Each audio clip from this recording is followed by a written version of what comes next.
Here we are unboxing all of the components. I received everything in a grand total of 3 shipments. The first one was about 50% of the kit, and that came 6 weeks or so after my initial order date. The next box came with, I would say, another 35-40% of the stuff. That came maybe 2-3 weeks later. And then the last package came yesterday as I'm filming and editing this video, and that had the climate control and the radio control inside it. Now you'll see all these components are very well packed in this bubble wrap. Everything was nice and tidy, no scratches, no damage of any kind. You'll see I got some air vents, some wiring harnesses. I'm currently opening the screen up, and as far as I can tell, all of this stuff is aftermarket with the exception of anything that's electronic. So the screen itself is OEM, but the stainless steel framing that it's bolted to is not. The trim panels are replica panels, which they have to be because we're adapting the newer stuff to the older dash, and the OEM parts won't even work in this case. And then the wiring harnesses. The wiring harnesses are OEM, or at least very close replicas of OEM. They've got TE connectors on them. They clip in like OEM. They feel great. They look nice. So we're going to go ahead and assume those are of OEM quality. We've got the APIM you can see there. We've got some trim panel tools, and then a couple little odds and ends to complete the overall kit. Lastly, we've got the 12-inch trim panel. That as well is not OEM, but it looks great. It looks extremely close to OEM to me. And I'm very excited to get all these panels in place in the truck and see how everything fits up. Everything looks really nice. The quality seems great. The silvers seem to look pretty good. I don't have a brand new truck sitting here to compare these two, but everything looks great thus far. All of the panels lock in like OEM with the clips inside here. Everything feels really good. And all of the connectors plug right in. There's no missing spots or anything left over that I'm unsure of where it goes. This panel right here is the MVP of this kit. This is what backfills the top of this area on the dash to hide that extra height you get from this panel when going to the larger screen. That's what allows you to not have to run the newer dash.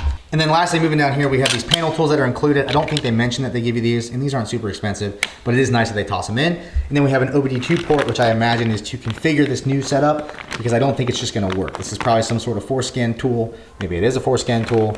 Never used Forscan, so I don't know. I just know it exists. So maybe we'll need to do that when we program all this stuff and get it going.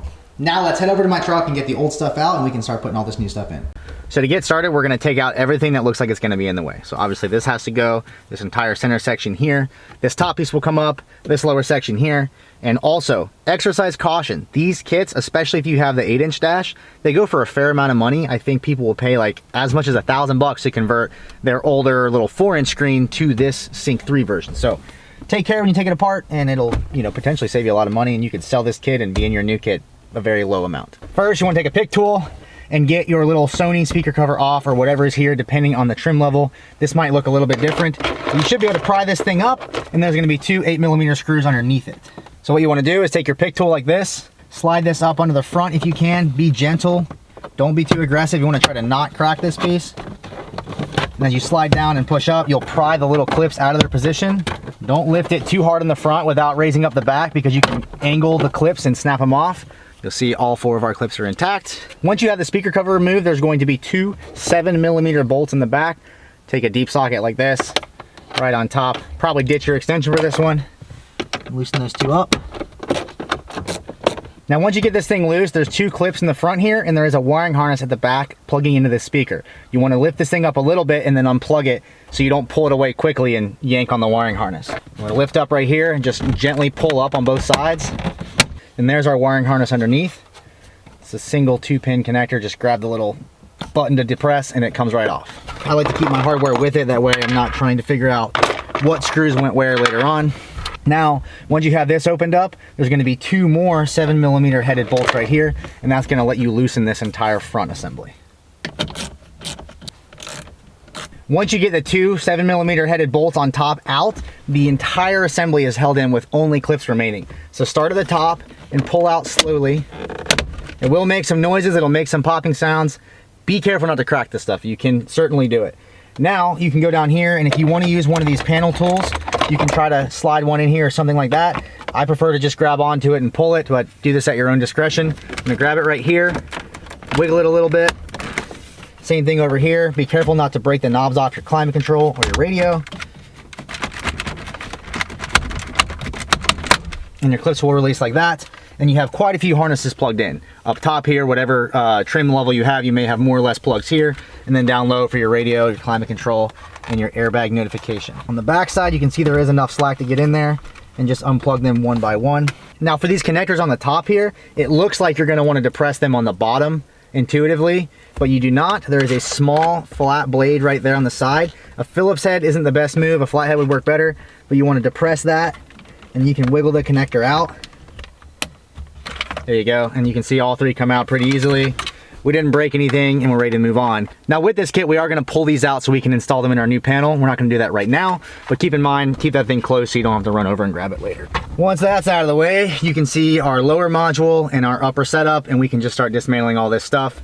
All of these are 7mm headed screws, just like the other ones. So we're going to grab an impact, that way we can blast all of them out nice and quick. Now pulling the screen is pretty easy. It may have been easier to get to these lower screws if I had these out of the way already, but whichever way you want to do it. And then once you get this thing out, it is also plugged in much like the top speaker was. They've probably never been unplugged, so they might be a little stiff. Try not to destroy your fingernails or your fingers or the components when you're taking everything out. This connector here, this gray plug, if you just push down here, you can then flip that up like that. It's a latching style and it will unplug itself. Just wiggle it a little bit. And then you got one more wire right here. It's a small blue connector and there's a tab on the bottom side. Push that in, pull that out, and your nice old baby screen is out of the way. Now that our screen is out of the way, we are ready to remove these two pieces and this lower piece here. Now we want to pull this piece off first because it'll allow us to get in here a little bit better to pull these clips out. So again, we got two 7mm headed screws. All right, the radio screen's out and now we are ready to remove these two pieces. Unfortunately, to get these out properly without damaging anything, we need to pull back the center console, but that's not that hard. A lot of people think you need to take the seats out to do that, and that is incorrect. You can do it properly without pulling the seats. You just have to make sure the vehicle has battery power so that you can move the seats forward and back to gain access to all the bolts. For starters, to get to this thing, we need to first drop down this lower panel here on both sides. And there's a small panel right here as well. Let's see by my index finger, that also needs to come out, and there's a 10mm bolt behind it. Take our pick tool here, or our panel tool here, and pop this off. They are very flexible, as you can see, and they fly out, but they don't necessarily break, so that's good. And I've already loosened it, but there's a 10mm bolt right there. We're gonna take that one out, and then we're also gonna take one out on the other side, and then we have to pull this panel. Now this one just pops in. If you grab it here and yank on it, should be able to get it out without breaking anything. At this point, you might want to move some of the other stuff, the old parts, out of the way so that you're not potentially going to break them by dropping something on them. So I'm going to just get on that side and I'll show you where all the hardware is on this side. We'll take everything out so that we can pull our console back, safely remove this panel, and more importantly, safely install the new one. We are over on the passenger side now. I'm going to pull this panel out and get it out of my way. And then we're going to pull out the 10mm bolt that's right behind here. Now, I already loosened it, so I can just spin it out and we're good to go. Now we're not going to pull the console all the way out. We're just going to loosen it and then slide it back just a hair so that we gain access to these without having so much tension on them. Next in our lineup is a 10mm bolt in the side of the console here. Now with this other piece pulled off, you can see this hole right here on the back. And if we recline our seat or slide our seat all the way back, it just barely exposes the head of that 10mm bolt. And then we are now going to slide the seat all the way up to reveal the one in the back. Get in here with the same impact, pull this guy out. And now we're gonna go do the same thing on the other side. You can see I've already pulled this first panel out of the way, and we still have this in here. Now I did pull the little black piece that was in front of it. This seat's already all the way back, so we can take this one out. Turn the seat forward, we'll get the back bolt out. So now we're back on the driver's side. We're gonna put the seat all the way back again, reminding you that we're gonna deal with our console bolts at the very end. They don't matter right now. And if you feel better, you can put these bolts in the side right here. Now you can see we have access up here, and it's worth noting if you have a bunch of stuff in your back seat to move it so that the console has room to slide. All right, now we got our console pulled back and we can safely remove these two pieces.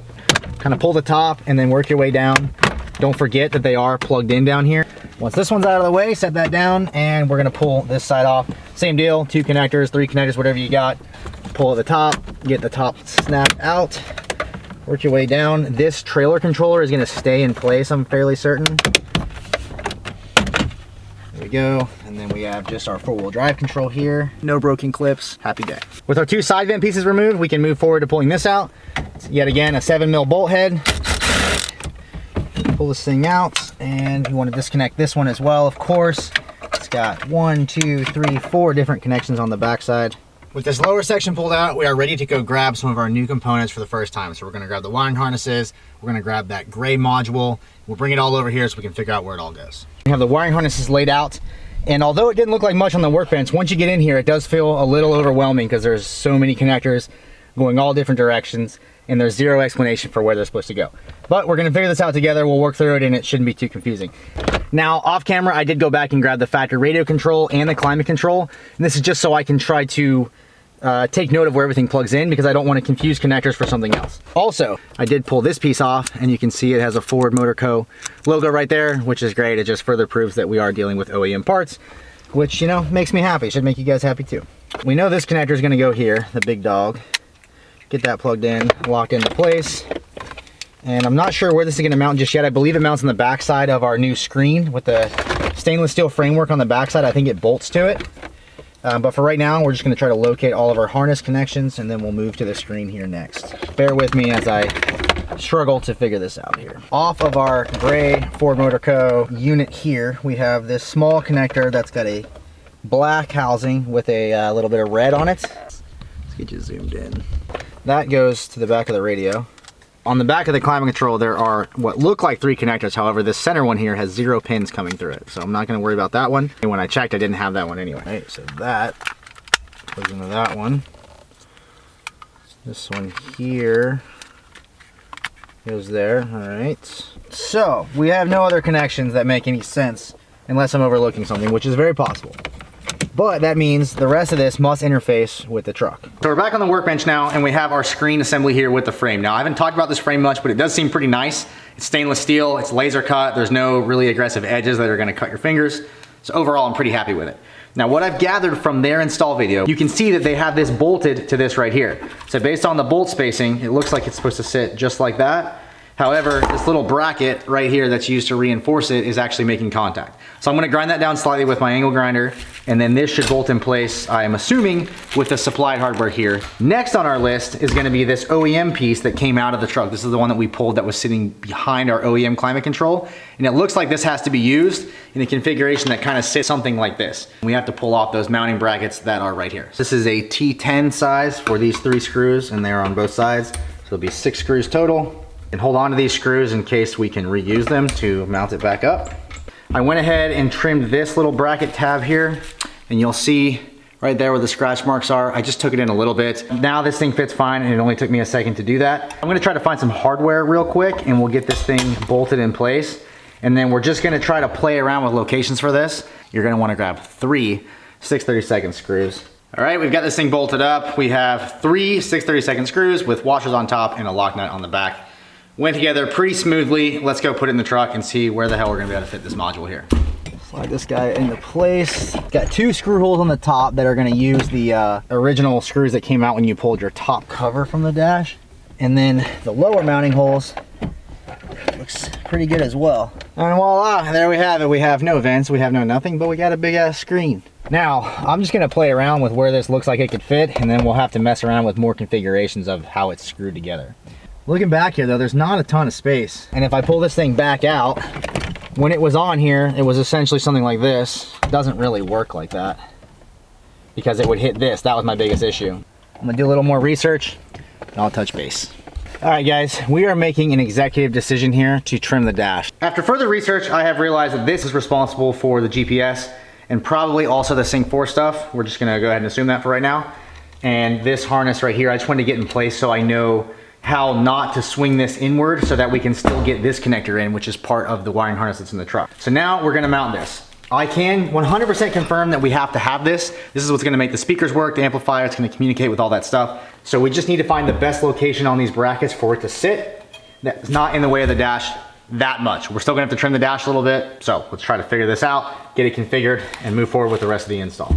All right, now our current position is placed with the idea that we'd use the second screw hole here just for rigidity, but we're just gonna run one so that it's easier to test fit. And I know it's gonna hit, but how much we haven't figured out yet, so let's go see. So I've done some test fitting, and it looks like that orientation is actually pretty good. So to show you again, it's just vertical right there. We have 2 available mounting holes, which is more than enough for the weight of this thing. It's not very heavy. And it looks like everything fits great, except for this little bit of plastic right here.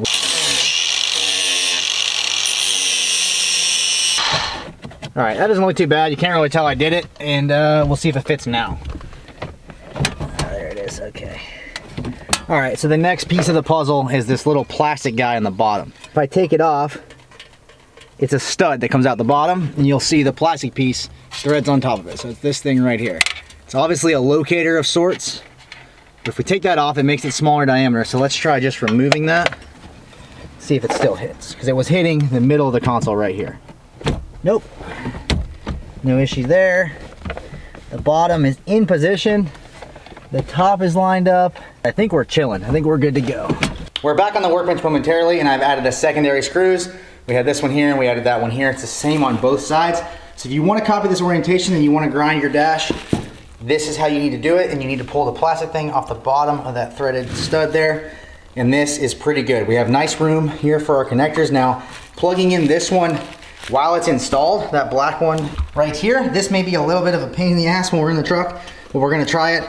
You will notice that the back of this slightly contacts the module that's plugged in the truck. This is the module I was talking about making contact with. This might touch it slightly, so make sure you don't have any of these harnesses pinched in between here. They will get in your way, and then it won't bottom out all the way and it won't feel right. All right, guys, we are ready to put this thing in for potentially the final time. Now, I say that lightly because we don't know exactly where everything's gonna land, but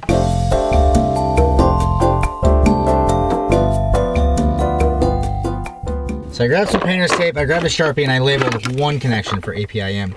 Now what I realized is the other APIM connection, which is a small USB, as you will see right there, it's that gray connector. The original wire is here, it's much higher up. So there's a plastic connector that locks it in place, and you'll see that right here by my thumb. You're gonna wanna pull that out, little wiggle it, get the drop out, and now it will reach down here so that you can plug it in. Make sure you do that. And I'm sure we're gonna find more stuff like that here as we move forward. Everything that we can see needs to have a home. We're just gonna start plugging this stuff in, all right? So we've got this unit here.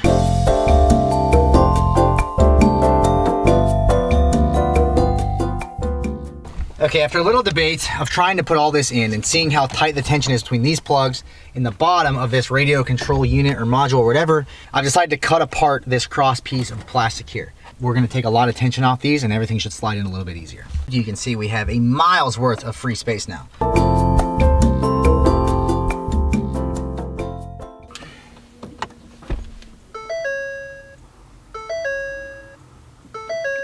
Wow, look at that. We got a working screen. We are finally ready to start assembling all of our panels. We've got our air vents, we've got our big 12-inch trim panel with the buttons that need to be replaced up here still, and then our radio control will go here, and all that's gonna have to screw in. So we need to figure out how that's gonna land and then get it screwed in now so that when we go to put it in the truck, everything is in place. First, I wanna do the air vents. They seem to be, I don't know, just as important as everything else, right? So looking at how they attach, you can see there's receiving clips. These have the male side to that, and it looks like it's just gonna pop into place. If they're all clipped around the surrounding housing, it's pretty hard, I think, to put them in wrong. Looks very nice in OEM, I will say. Operationally, they shut, they go both ways. And they're pretty stiff right now, which I think is probably good because they're gonna wear out. Moving on, let's get our radio control piece in. This has locking tabs on the bottom here on either side. Kind of just position it on these like plastic dowels. There's two, one on either side as well.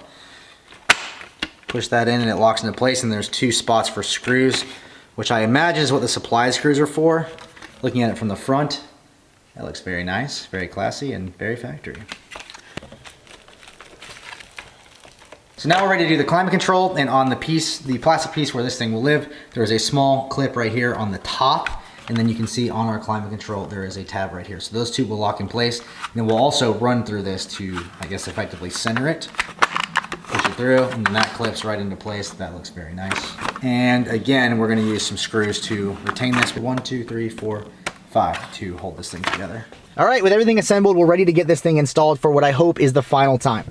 I've got the screen assembly on its side right now, and I'm just making sure to plug in every single component that we need. Off camera, I went in with blue painter's tape and I labeled every single connector so that I can quickly look at them and know what they're for. Then I also ran this jumper harness here, which goes from our 110 volt plug over to the driver's side and then comes out down low, and that is for our USB port if you want to add that. I believe that assembly is part of the delete for the trailer brake control. It looks like this, and I'll get more in depth here in a second on that. But if you want to run that, you need to run the harness now so you can run it around the back and get everything tidy and out of the way. Next, we have two wires that I have yet to discuss. One is yellow, the other one is black and red, and they plug in on the side of our radio control unit right here. Now, if you mounted yours like me, this will be the passenger side on the bottom, but the difficulty here is that they are very short. So what I'm hoping is that once we get this pushed back in place, they will reach up and plug in here. When we put this thing in, we're gonna push back all of our wiring, and then we're gonna worry about these two last. But there's one more thing to mention, and that's as these go in, we want to take this harness up top that plugs into the hazard lights, the engine brake, whatever you got up here, and we want to run them underneath this plastic crossbar and up like this, and then we're going to actually push them underneath this stainless bracket and fish them through. It can be a little frustrating to get them through here. If you have a friend, it'll certainly be helpful, but we want to do this so that when everything is in place, the wire harness isn't smashed by the top components that live up here. Once you have this harness pulled through, you can set the plate on top and make sure you don't have anything binding down here at the bottom. And let's not forget about our climate control wiring, which needs to be fully accessible to plug into that unit, and also our two round connectors that I just mentioned. We got one. The yellow one's gonna have a little more tension on it than the other one, but once you get the lower part of the bracket up above this lip here, should take off a little bit of the tension. This jumper harness also wants to get in the way too, so you want to make sure that none of that slack is going to cause an issue binding or getting crushed between your plate and the dash itself. Once you have your top two screws in, I added one bottom one that's loose. We do have dowels here, so when this is in the correct spot, it should sit all the way flat. But what you don't want to do is put this together too quickly and tighten everything, smashing a connector or a wiring harness in the back between this APIM and this metal bracket that goes across the dash. I got my console pulled back still, you should as well. And you can reach under and just adjust any of the harnesses and make sure nothing big is getting pinched or sandwiched between those two. If they are, you can try to pull them off to the side or push them up or pull them down, but you don't want to pull anything too far down so that when the console is in, the door gets caught up on whatever that is. It'll get stuck, it'll drag, and then it won't operate how it's supposed to. Then we can add our remaining two screws and we'll move on to the next step. Next, we can add our lower panel that came with the kit. Looks like this right here. It's got 3 plastic clips on it. It's going to snap into the OEM retaining spots for the factory climate control. And it can only go one way because there are 2 holes that allow it to bolt in using the OEM hardware after you pop your clips in. Hey, no. Next on our list, we can install our 2 lower plastic side panels. This side I had to modify extensively to clear our trailer brake controller and also our USB port that sits below it. But I did film all that, so let's cut to those clips now. We're going to take the edge off of this so that our brake controller isn't getting locked into 2 pieces at the same time.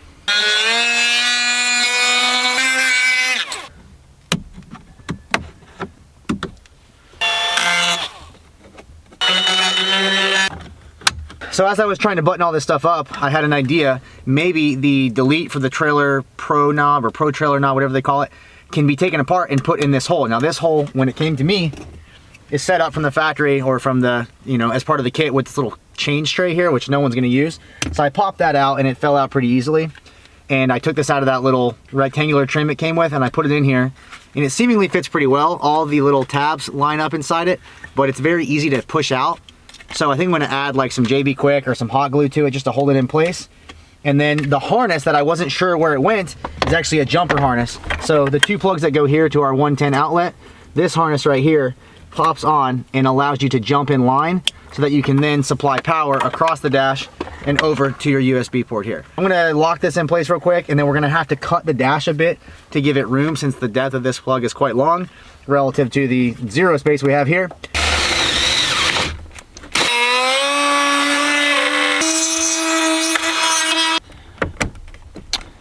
And there we have it, folks. It fits like it's supposed to. That looks pretty nice. So that wasn't so bad. It happened pretty quick, but you can see I clearance things for both our trailer brake controller and also the USB port down here. Now to put this piece in, we're going to pop it in first and then put the brake controller in after the fact. This will allow us to get things to drop down and fit nice and tight so that the controller is not resisting us as we slide things in. We are, however, going to plug the USB charger in first as it is not removable now that it is glued.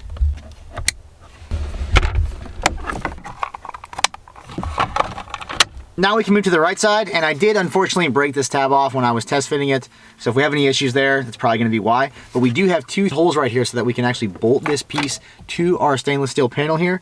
So that should help with any problems that arise from not having that clip anymore. You can open the glove box if you need and run your hand up and down and make sure the seam is the same. It's a great way to make sure your clips are all the way seated. And then we can bolt our panel in here. With the lower clips in and presumably your unbroken top clip the next thing to do is put in our hardware. So these are M4.7 by 12 millimeter long, and I do have a small M4 washer on them as well. For the bolts for this, you want to use a socket cap or a button head so that you're able to get to it with like an Allen wrench like this, versus if you used a hex head, you wouldn't be able to get to it with a socket because there's just not enough room here for the diameter of that socket to fit. I'm going to run mine in just snug by hand. I'm not going to crank them or anything, and make sure that the panel still fits well all the way down. Once you get these run in, you know where your gap is, you can snug them up. Don't go crazy tight. They're M4s. They don't need to be torqued anything crazy. And the next step now is to slide our console forward. You'll see down here, there's a little slot here. There's a slot on this side, and there's also a male side on the console itself. And of course, those need to line up. Now they should line up with very little work, if any at all, but keep that in mind as you're sliding your console forward. And if you dropped any tools or anything down here, now would be the time to check that. We're gonna grab the console, just slowly slide it forward, making sure that everything is lined up. It'll lock into place as you heard it, and that's pretty much the end of that. Of course, in the end, we'll add all our bolts back, but right now we just want the console in place so that we can put the climate control in and not have to worry about any sort of interference. When you push the climate control in, make sure your wires aren't getting bound up, and then leave the radio lead out like this so that you're able to plug it in when we put our big trim panel in. And don't forget that we have our 3 lower clips in place. When we align those, we got our top 2 dowels here, and we also need to worry about the alignment with these 2 side pieces because they do all interlock together. Once the bottom looks right, you can push the lower clips into place. You'll feel it kind of lock in. We got our top dowels, nothing moved. The sides look good, and we can run our 2 M4s in here. Now I did this off camera because I couldn't figure it out, but you need to pop the 4-wheel drive unit out of your other panel, and then you put it into this piece. What you want to do is loosen the 2 Phillips heads on the factory panel, and then it will just push out.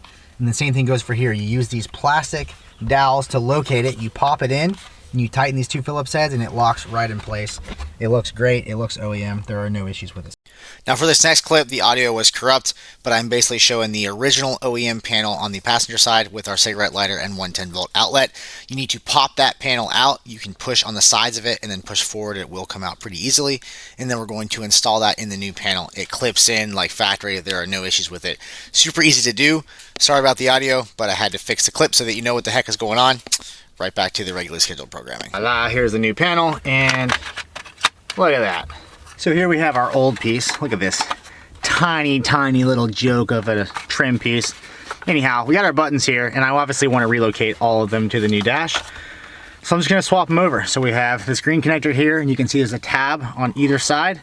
Take a small flathead like so, and we're just gonna push this in. When I do, I'll put pressure on that side, and then we'll switch sides.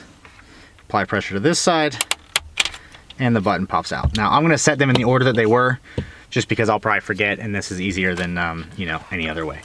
So pop the middle one out. So now let's move these to our new console piece. Our new piece here has a blank in it, and maybe you need that, maybe you don't. I'm gonna pop it out because I need all 3 spots. Now we can just take our other ones, and we already knew the order they came out. And these fit amazing. Those look absolutely OEM, so no complaints there whatsoever. Now that our climate control is buttoned up, we can bolt in our final panel, but before we do, we got to talk about this single threaded hole right here. It is also an M4 by 0.7 pitch, and it is to secure this rear plate that finishes the curvature of the dash from the back side. We're going to start on the right side since the wires seem to get longer as we go towards the driver's side. Make sure you move the dash vents around the screen, drop them in place, and then there are a ton of connectors all throughout here. And we just want to position each one where it needs to go, making sure that we align the lower panel with the upper panel before we push everything in. Loosely fit it, make sure everything looks good, make sure nothing's binding, and then you can lock things in place once you know you got it where you want it. Everything should make a nice positive click, and it looks really, really nice. You can see how this thing's really starting to shape up. It looks awesome. It looks like a stock truck. It looks like a 2022. It's very sick. Now we're ready to put this rear panel in, but before we do, we want to check all of our seams and make sure we're happy with all the fitment. So I'm going to try to get the camera in there, but basically just look down the side and make sure all the gaps are favorable. Make sure you don't have anything sticking out or anything weird going on. You can see that line is very clean, pretty tight. It looks pretty good. Maybe it could be a little bit tighter, but I'm pretty happy with it. Moving over to this side, it looks pretty nice. The gap from here to here looks OEM. I'm chasing that fitment. Overall, I think it looks good enough for me to go ahead and move forward. If you don't, take it back apart and try to fix anything that you don't like. Otherwise, we can move on to the final step. Now we can plug in these 3 connectors up top here. Make sure those are all in there. Check your hazards, make sure they turn on. You didn't get any of the connectors confused. With these connectors plugged in, we need to add our speaker panel back in place on top of the dash. And lastly, we'll put this black panel in. You want to push these wires like this and drop this thing down so that you can allow this to pop in, or clip in rather. You want to push it forward, not getting caught on that wiring. Get it to drop down like factory, and then it will sit down nice and in place, and we can add our 2 bolts, our screws, or whatever they are at the back. Now this panel lines up with these 2 clips right here, and then of course that threaded hole that we discussed earlier. Pop it in, run your screw in, and we're done. Once you have all the panels secure, your center console is remounted, which mine is not, but we'll get to that later. You can sit back and look at how nice this thing looks. Now I'm very happy with how it came out. Panel fitment wise, everything looks really, really good. It looks very stock, very factory. Overall, I think it looks fantastic, and I'm super happy with the results. The only thing left to do now is power it up for real. So let's fire this thing up and see how well everything works. Now, admittedly, it is a week after that last clip, and ironically, also 36 degrees colder than it was on that day. Kind of insane, but I want to give myself some time to drive this thing around, check it, run through all the functionality, and see what works and doesn't work, if anything. That way we can talk about it now so you know exactly what you're getting yourself into.